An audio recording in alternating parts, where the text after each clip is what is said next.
I do think that I'm required to write a song for every child that I have. I also think that I'm required to find a way to get the next one into a music video too.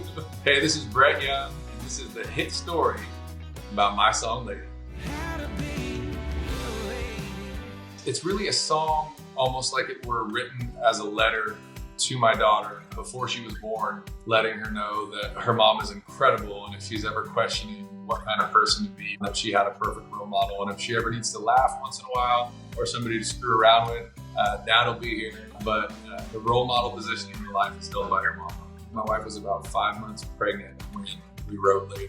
As a first-time parent, I had no idea what to expect. I was kind of born out of my fear about what kind of parent I would be and not knowing how to do it. Then I kind of figured out in the songwriting process that I didn't have to know how to do it because my wife was going to be a rock star off of that. And I wanted it to be something special, and I wanted it to be something people could connect with and relate to. And I made it a point to be very conversational in the writing of the lyrics to the song. And so I kind of feel the same way in a different way about In Case You Didn't Know.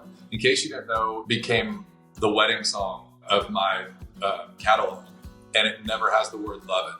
It's the strangest thing in the world for a wedding song to never mention love. That's the way it happened. And I think there's a version of that in Lady where I don't find any of the lyrics surprisingly profound, but collectively they come together. I get choked up every time I have to sing it. Whereas I couldn't pinpoint one lyric and be like, this is the one that really stands out to me. I think it's just collectively the message is that your mom is amazing. And I think that's what gets me. When we wrote the song, we put together a demo to pitch to my label to see if people were excited about it. And we finished it, and we were all super excited and happy with how it turned out. And I wanted so badly for the label to flip about it and be excited about it that I was like, is there anything else we can do? And I just had the idea because I had the first ultrasound appointment, I had a video of it on my phone, and I said, why don't we see if I can play this into the microphone and we can use it? Everybody liked it so much that Dan Huff insisted on using it on the final recording as well. And so it just became this kind of integral part of the song, which is really cool because essentially that means that Presley made her radio debut 4 months before she was born. That's kind of cool. I just shared the song with Dan Huff, and he decided he wanted to record it for me as a gift, like a baby gift. And so we went in not being in an album cycle. We just went with it, and it had this amazing response. We put it into the live show immediately. It kind of made a decision for us that it was time for new music, and that's what got me into the studio with this next project now, because we need to follow up to Lady. And so it was actually really instrumental, this song, in that decision. And all it really was me and Dan in the studio together, making a record for my daughter. I didn't even sit down and play this for my wife. I just texted it to her. She didn't even write words when she responded to the song. She just sent a bunch of those crying, sobbing emojis back. Normally you don't want to make your wife cry, but I think in this case it was the right way to do that. I remember when I first heard your heartbeat. Not only will my daughter have her first performance on a record with her heartbeat, but she had her first starring role in a music video.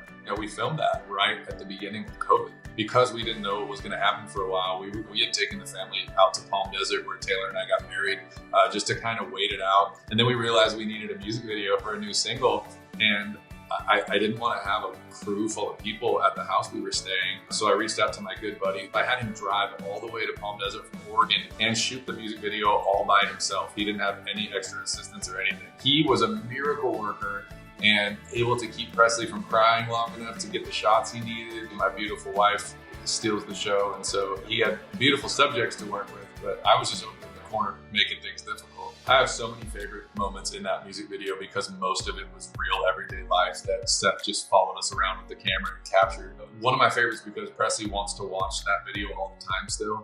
It was the first time she ever kicked in water, and we just happened to capture it. The first time she kicked is on camera, and now whenever she sees it, she'll be sitting in my lap, and her feet will just start kicking in my lap. It's just one of those cool things that happened organically, and that's really special.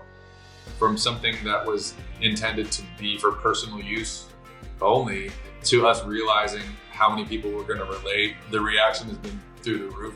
I feel like as I write songs, I'm always writing about the new current thing that's happening in my life, and this is just a whole new chapter for me and a whole nother group of people that I can relate to in music because I'm experiencing this new thing in my life. my life. I didn't realize I was writing an anthem for first-time parents. I didn't realize I was writing a song for first-time parents. I didn't even really realize that this was going to be the first song in a new songwriting journey for me. The song was kind of like a door-opening project for me.